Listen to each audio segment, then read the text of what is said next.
My dear students of class 8A and 8B, welcome to my history class. Today's points, as I mentioned in the board, please look at it. Indian society and modern education.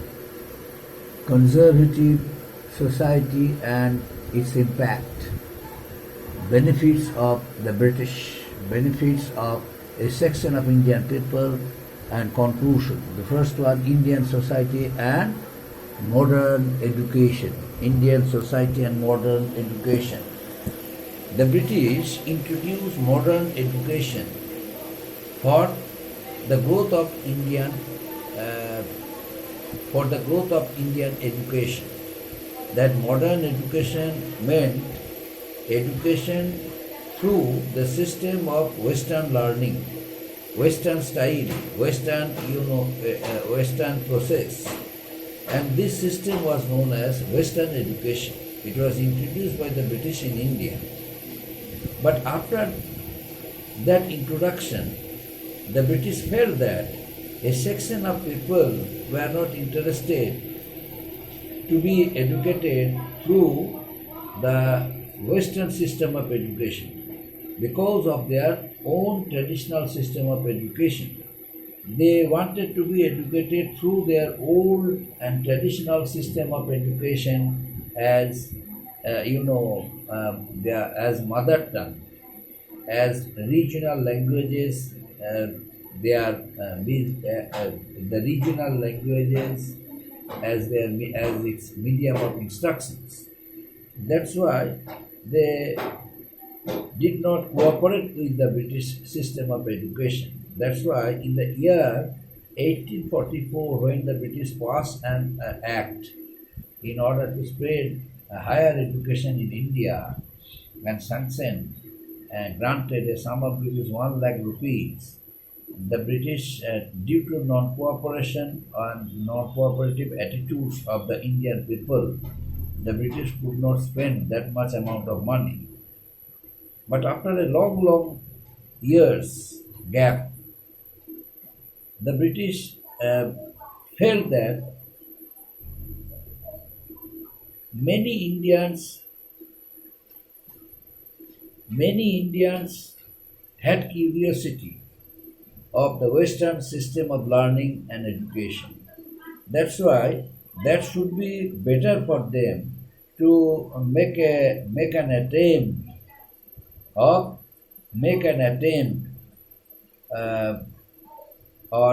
an experiments with the Indians by introducing Western education and English as medium of instruction. That's why once again the British, sanctioned 10 lakh rupees. This time the British granted a sum of rupees 10 lakh rupees for the spread of higher education in India.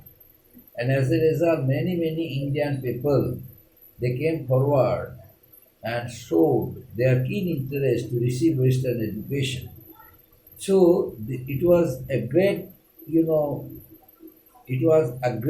achievement of the British.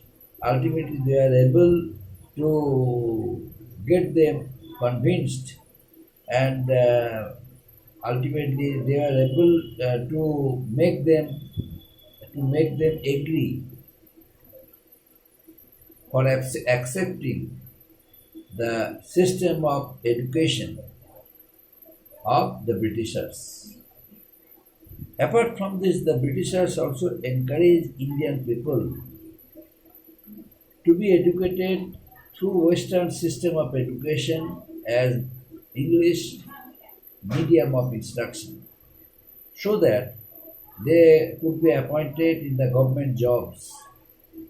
And for that reason, many Indian students, many Indian people, they came forward to receive Western education.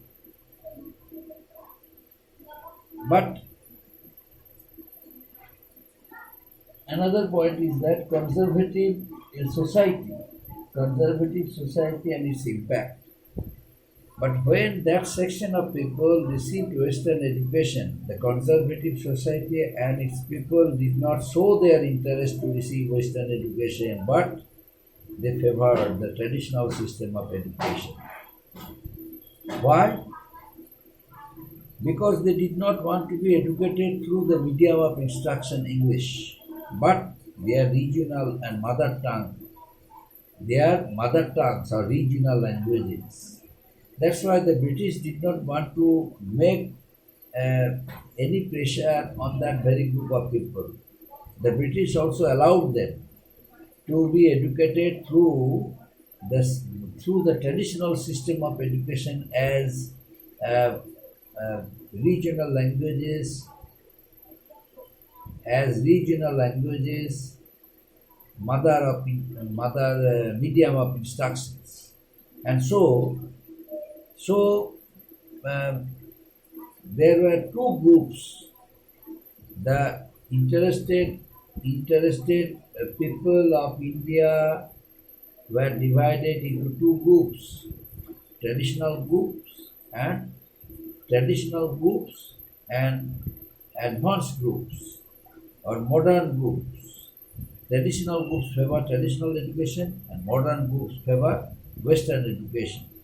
And it was Raja Ram Mohan Roy came forward to inspire all group of people. It was the credit goes to Raja Ram Mohan Roy since many conservative people also changed their decision and started receiving Western education under the inspiration and guidelines of Raja Ram Mohan Roy, and rest of them who were very much ignorant and adamant, they did not want to join their join Western education. They did not to join the program of Western education under the British policy, but they favored Indian traditional education system. And another one, that is benefits of the British. The Britishers were benefited with the system of Western education in India by providing English as the medium of instruction, because they created many English educated Indians and appointed them in the administration and started draining Indian wealth and money.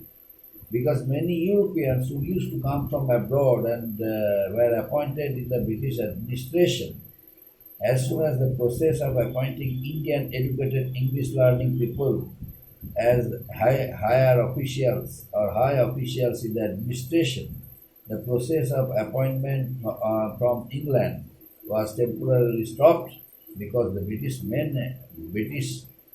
wanted to drain Indian wealth and money. They wanted to drain Indian wealth and money. They wanted to get it done at the cost of Indian English educated people. But ultimately, and next point, benefits of a section of Indian people. A section of Indian people were benefited with the system of receiving Western education with English as medium of instruction. Why? Because they learned English. They started talking their concept, their thoughts, and were able to communicate their thoughts in English with the Europeans. So there was no obstacle, there was no, obstruction in communicating their thoughts, their thinkings, their ideas in English. That's why the knowledge of English helped them to communicate their thoughts freely with the Britishers. And the Britishers were also able to know their thoughts, their ideas, whatever they found out because of their knowledge of English, helped them to do it so. So it helped them to be promoted to high posts. So the British officials who were impressed by the Indian people, who were mainly good in English and could communicate good English, they were appointed, they were provided, high post in the administration with fat salary, and as well as they were able, as well as faith of the Britishers. The Britishers, extended their keen cooperation towards them as well, and on the contrary, that very group of English educated people also gained faith of the Britishers, and also favored the Britishers, and also had become a great supporter of the British rule in India. They never condemned, they never criticized the British policy, but they always encouraged the Britishers to frame a number of policies for the Indian people, and the policies, whatever it were, they are good or worst, uh, in the interest of the Indians or in the interest of the Britishers. They did not differentiate between these two things, but always favored British policy, whether it is repressive or good for the Indian people, but always they favored it. And their main aim was to patronize the Britishers so that they could be promoted to high posts. And as a result of it, they took advantages. This group or this section of Indian people later on became multi-billionaires and rich and prosperous at the cost of British policy of, at the cost of British, at the cost of the British. And next one, conclusion. In Indian society, there was no denying the fact that almost all people had become happy during the reign of the British. But the time when the British started imposing many restrictions on the Indian people,